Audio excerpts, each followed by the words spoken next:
Hey everybody, welcome back. I told you I would show you how to make Kool Aid pickles. It's watermelon rind pickles. It's just a variation. And remember, you can make these any flavors. But I'm not going to go through the entire process of making the watermelon rind pickles. So I'm going to link the video that I did that below in the drop down box so that you can see the process. I'll briefly tell you about it here, which is first you salt your wash your watermelon, peel it, take the red parts out, peel the green off of the rind, and then cut your rind into strips, and then you're going to salt it 8 hours, 10 hours overnight, however you want. Rinse that extremely well, and then I'm going to boil it for about 10 minutes to get rid of any excess salt and to begin the cooking process. So right now my water is warming up to do that process, and while that's getting ready, I'm going to go ahead and make the syrup or the brine, whatever you want to call it, for these watermelon rind pickles. All right, this cannot get any easier. I am going to put you can't see it, it's off screen. I have 1 cup of vinegar. Now this is going to depend on how much watermelon you have. I'm using a seedless watermelon, so it's not one of those great big ones that you can get in the store. So I'm making a little bit smaller version. 1 cup of the white vinegar, 1 cup of, I use filtered water or reverse osmosis water because I'm on a well and we have a lot of minerals. So equal parts water and vinegar. And this recipe is a little bit on the sweet side because we're using Kool Aid. It's more of a dessert pickle. And I'm going to add in 2 cups of sugar. This is a 1/2 cup measure, so I'm going to add 4 of these.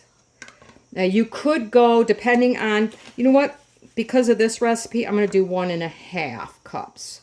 You can do more or less depending on your taste, but just think of the general ratio is 1 cup of your vinegar, 1 cup of your water, and then you want between equal parts, so it would be 1, 1, and 1, or double parts of sugar, or up to that amount. So that is, completely up to you. So I'm going to turn this on for a second here and start to get this to temperature. And then you're just going to grab a package of the Kool Aid, whatever flavor you like. This happens to be raspberry lemonade, which is raspberry is one of my favorite. So I'm going to add that right in here. It's going to make your pickles a fun color, and it's going to give it a unique taste. If you want to make these for Christmas, you could do cherry ones and then lime ones. And they're sort of like those candied fruits, that you put into some of your cooking and stuff. You could enhance the color if you want, you could do double the Kool Aid. Really, it's all up to how you like it to taste, okay? So now I'm going to bring this to a boil, and then once my watermelon rinds have been boiled in clear water to get rid of some of the excess salt, I'm going to add them to this pan. All right, so I have drained off my watermelon rinds, and I have my sugar and my vinegar and my water and my Kool Aid bubbling together. Now it's just a matter of adding your watermelon rinds to your sugar syrup. Now at this point, what I do is before I add my watermelon rinds, I taste my syrup mixture to see if it's where I like it. I like mine just a little bit on the tart side. If you like it more sweet, then add that extra 1/2 cup of sugar. So I'm going to put these in here. I'm going to bring it back to a boil, and I'm going to simmer them for at least 45 minutes. Right around 45 minutes up to an hour.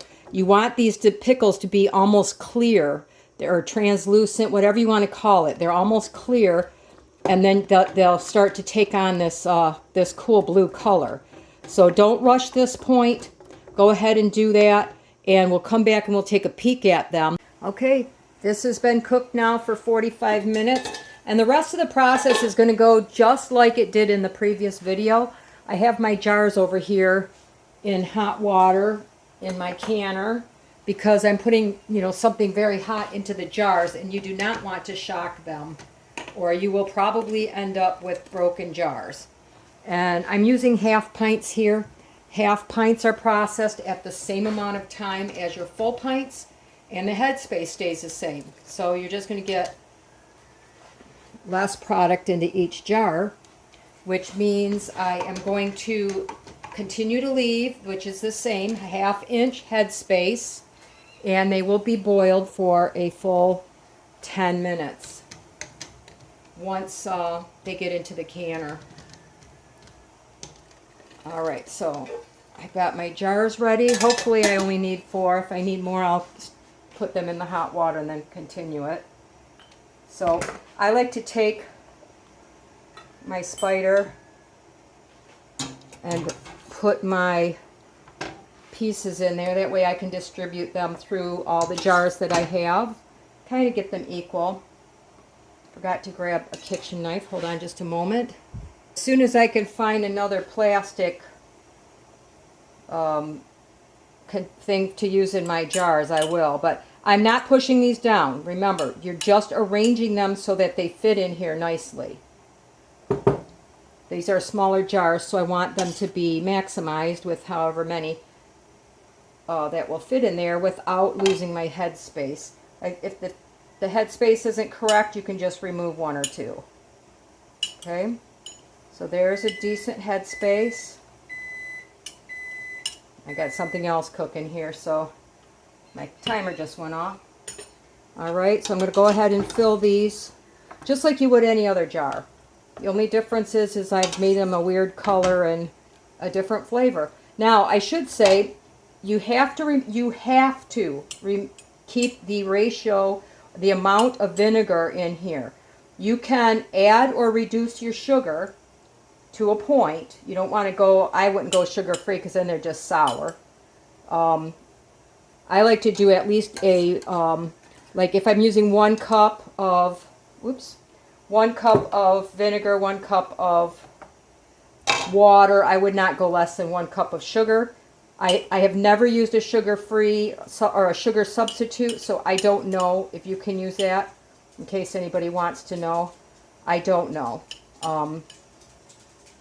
So I tend to eat these more in moderation because I'm trying to maintain my weight loss. Looks like I'm probably going to need 1 more jar after this. Okay, so I'll finish filling these in a second here, and I'll be right back. Okay, I put a couple extra jars in just in case, but it worked out perfect for these 4 half pints. So now all I'm going to do is add my liquid up to the 1/2 inch mark, or the 1/2 inch, and it's kind of like a rim inside my funnel here that has a good mark for me here. And I just go to that, okay? And then you're going to do your usual. You're going to make sure your headspace is correct. I'm going to debubble it. I don't know if you saw that. There's a couple little bubbles came out. Okay, my headspace is still good. I'm going to take a paper towel that has some vinegar on there. And I really like to make sure these are clean all the way around if you tend to spill anything, because this sometimes gets gummy with the sugar mixture. So I'm wiping it down well. I'm going to put my lids on, finger tight, and then it's going in my water bath canner just like I did with the other one. 10 minutes, after it comes back to a boil. And in case you didn't know, you can do this with zucchini too. Instead of, if you wanted to do a lemon flavored, you could use lemon juice instead of the vinegar, but you have to use the bottled stuff. And then add your sugar and you would have lemonade pickles, or lemonade zucchini. You can use, say, cherry juice instead of the water with cherry Kool Aid if you want to really bump up that flavor. So if you get like an excess of zucchini, make yourself some flavored zucchini to kind of bring it together in the wintertime when you might not have much fruits and vegetables available. Anyway, I'm going to go ahead and get these processed and we'll take a peek at them once they're done. All right, guys, they're done. Hey, it almost matches my shirt. Anyway, you got to trust me on this one. These are really good. Even if you just do a small batch like I did, it's worth a try. And just in case you don't want to can them, you can do the whole process. Just cook them a bit longer so they get nice and they're still got a little bit of chew to them. But cook them an hour. Put them in your refrigerator. Let them sit for at least a week to 2 weeks, and they really get that super good flavor. And you could try them out. But anyway, it's a fun way to use up your watermelon rind. One less thing that you waste in your, in your food budget. Like I said, if you have a ton of zucchini, you could do them with the zucchini too. I'm not sure about cucumbers. Never tried that, but who knows? They make all kinds of weird flavored stuff. They might make decent Kool Aid pickles. Who knows? Anyway, if you give them a try, please let me know. If you like this kind of video, please give me a thumbs up. I appreciate it. And you guys have a wonderful day.